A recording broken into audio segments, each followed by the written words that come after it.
3편 1절에서 4절의 말씀을 다 같이 교독하시고 마지막 절은 함께 읽도록 하겠습니다. 하나님이여 침묵하지 마소서. 하나님이여 잠잠하지 마시고 조용하지 마소서. 무릇 주의 원수들이 떠들며 주를 미워하는 자들이 머리를 끄덕나이다.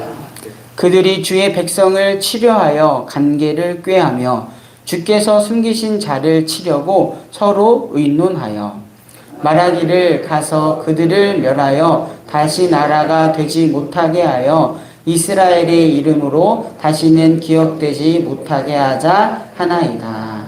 아멘. 오늘도 하나님을 사모하여 이 자리에 계신 우리 정릉교회 성도님들을 주님의 이름으로 사랑하고 축복합니다. 여러분이 상대방에게 답을 구할 때 상대방으로부터 그렇다면 그렇다, 아니다면 아니다 라고 분명한 대답이 아니라 상대방이 침묵을 이어간다면 그 기분이 어떨까요? 무엇보다 좀 답답함을 느끼지 않을까 싶습니다. 도대체 왜 그러는 거지? 말하지 않는 이유가 무엇일까라고 말이죠. 역으로 여러분은 언제 상대방의 질문에 침묵할 때가 있었나요? 왜 이런 질문을 하냐면 오늘 본문의 시편 기자는 하나님과의 관계 속에서 돌아오는 침묵이 있었기 때문입니다. 본문 1절은 하나님이여 하나님의 이름을 부르며 시작을 합니다. 그리고 하나님께 요청합니다. 침묵하지 마소서, 잠잠하지 마시고 조용하지 마소서. 자신이 마주하고 있는 상황을 두고 하나님께 간구를 하는데 침묵하고 잠잠하고 조용하시는 하나님을 만난 것입니다. 여기서 침묵하지 마소서를 원어적인 의미로 살펴보면요, 숨이 끊어진 듯한 완전한 정적을 의미한다라고 합니다. 신이 이런 단어를 선택한 이유는 다름 아니라 하나님의 백성 이스라엘이 큰 위기 가운데 있는데 하나님께서는 마치 숨이 끊어진 듯한 그 어떤 반응도 보이지 않아서 그 답답함을 표현한 것입니다. 또한 잠잠하지 마소서는 주로 기도 응답이 없을 때 쓰였던 말이라고 합니다.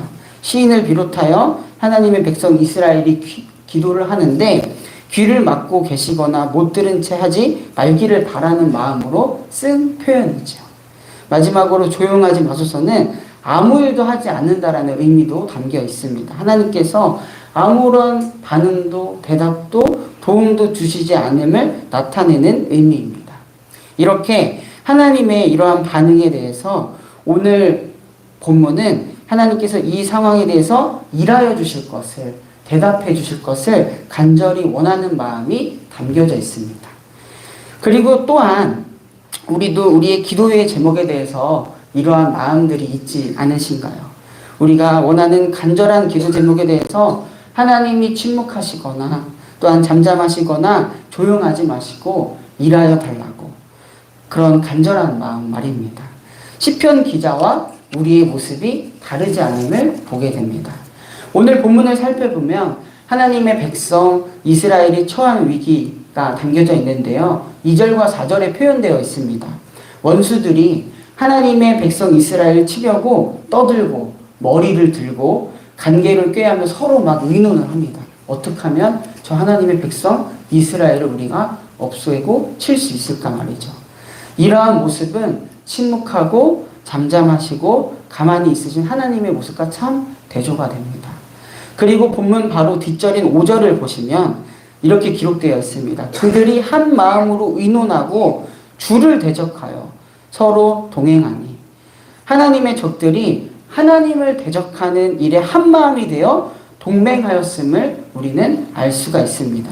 그리고 이 동맹의 목표는 하나님을 대적하는 것도 있고요. 4절을 보시면 이스라엘을 멸하여 다시는 나라가 되지 못하게 하자. 이스라엘이라는 이름이 다시는 기억되지 못하게 하는 것이었습니다. 이스라엘이 기억되지 못하는 것은 다름 아니라 이스라엘을 인도하신 하나님을 기억하지 못하게 하자라는 의미도 담겨져 있습니다. 이는 분명히 하나님을 거절하고 모욕하는 행위였죠. 시인은 이러한 원수들의 일로부터, 이런 원수들의 시끄럽고 사방으로 압박하는 상황에서 하나님의 백성으로서 하나님께 간절히 기도하는 것입니다. 하나님을 향하여 손을 들면서 기도할 수도 있고요. 두 손을 모으면서 하는 것이 그가 할 수 있는 어떻게 보면 유일한 방법이었습니다. 하나님께서 또한 하나님의 백성이 이렇게 위협 가운데 있고 모욕을 당하니 하나님 일해달라고 말입니다. 이스라엘의 역사를 보면 공경 가운데서 일하시는 하나님을 우리는 만날 수가 있습니다. 그래서 그 공경을 벗어나게 해주시고 승리하게 하신 것을 기억하죠. 그리고 그 기억들도 가지고 하나님께 이제는 정말 개입해 다실라라고 간절히 기도합니다. 오늘 본문 나중에 보면요, 하나님께서 이렇게 응답하셨다라는 내용은 없습니다.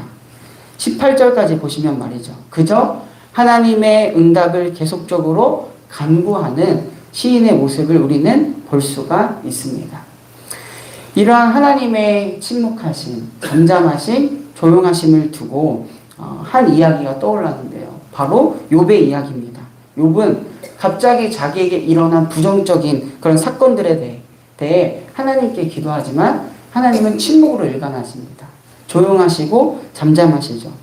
하나님의 침묵 속에서 그 이야기의 오디오를 채워가는 것은요, 욥의 고백이었고 욥의 기도였고 또 때로는 절규였습니다. 또 욥의 친구들이 끊이지 않는 그에 대한 조언이었죠. 이렇게 해라 저렇게 해라 말이죠. 하지만 우리는 그 이야기를 알고 있습니다. 그 끝에 하나님께서는 결국 말씀하십니다. 욥기 38장 1절의 말씀입니다. 그때에 여호와께서 폭풍우 가운데서 욥에게 말씀하여 이르시되, 그때가 있다라는 것을 우리는 욥기를 통해서 알 수가 있습니다. 또한 욥기 42장 7절을 보시면요, 이렇게 기록되어 있습니다. 주님께서는 욥에게 말씀을 마치신 다음에 대만 사람 엘리바스에게 이렇게 말씀하셨다. 내가 너와 내 두 친구에게 분노하는 것은 너희가 나를 두고 말을 할 때에 내 종 욥처럼 옳게 말하지 못하였기 때문이다.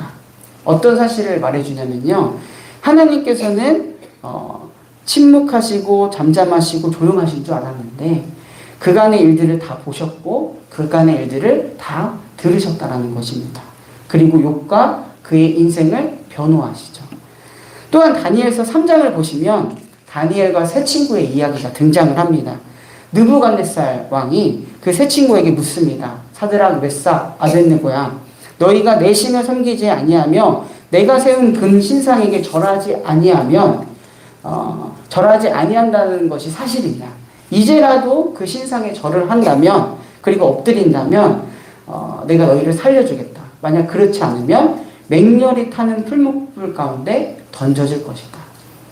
이런 상황에서 세 친구들은 대답을 하죠. 느부갓네살이여, 우리가 이 일에 대하여 왕에게 대답할 필요가 없습니다.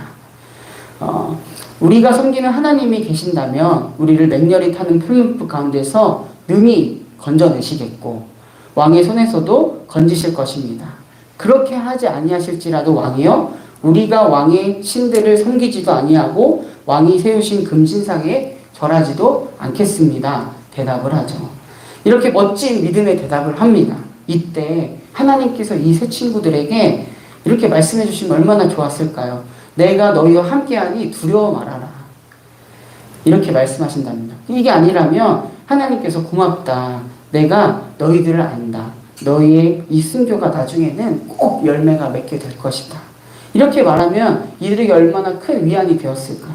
그러나 성경은 그들이 결박되어 맹렬히 타는 풀무불 가운데 던져지는 그 순간까지도 아무런 말씀이 없으십니다. 하나님께서는 말이죠. 그저 침묵하시고 잠잠하시고 조용하십니다. 그렇다면 이들은 하나님께서 침묵하시고 잠잠하시고 조용히 계셨기에 그저 풀무불에 타 죽었을까요? 우리는 알고 있습니다.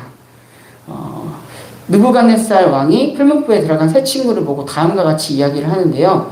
다니엘서 3장 24절의 말씀입니다.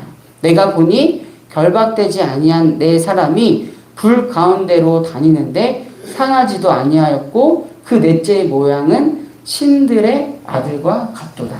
아멘. 하나님께서는 그저 그 세 친구들과 함께 하셨음을 우리는 알 수 있습니다. 그리고 그들을 보호하셨죠.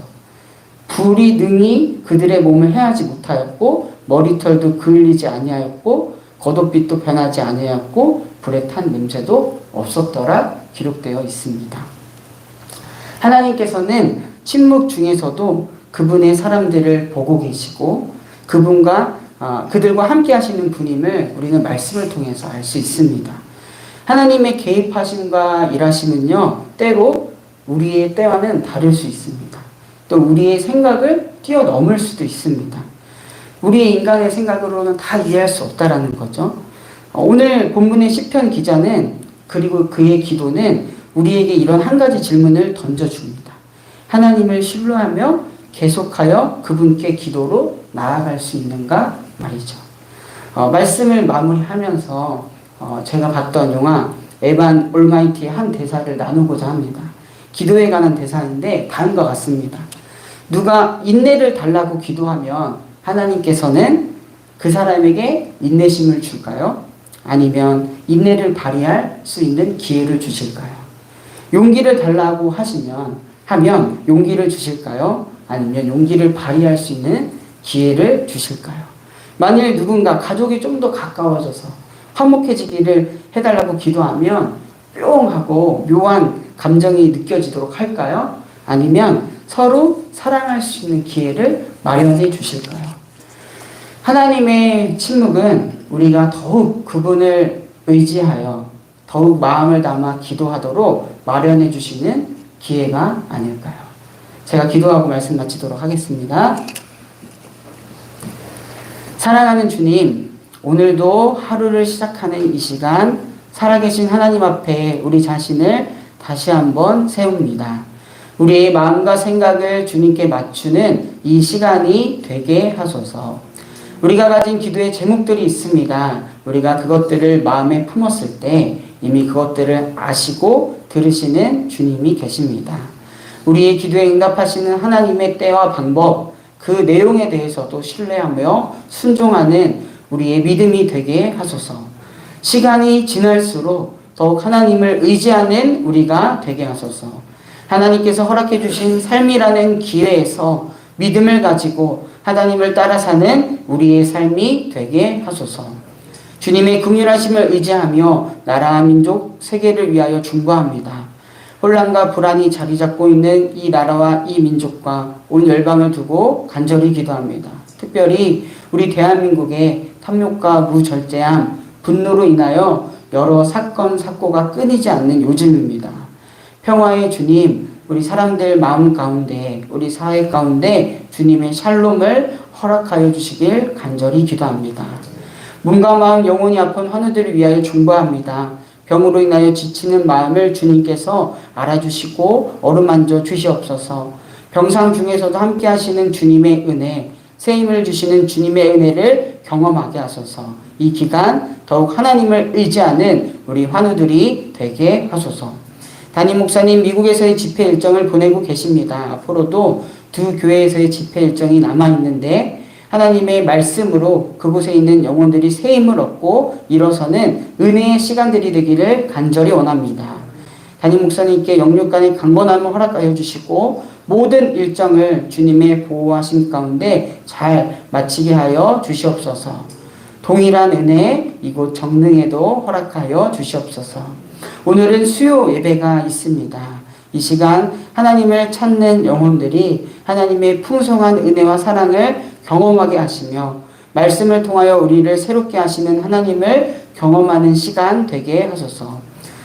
이 시간 각자의 기도의 제목을 가지고 하나님께 나아갑니다. 기도를 통하여 오늘의 하루를, 오늘 우리 자신을 하나님께 고정하는 시간, 하나님의 일들을 경험하는 이 기도의 시간 되게 하소서. 이 모든 말씀 지금도 살아계셔서 우리와 함께 하시는 우리 구주 예수 그리스도의 이름으로 간절히 기도드립니다. 아멘. 하늘에 계신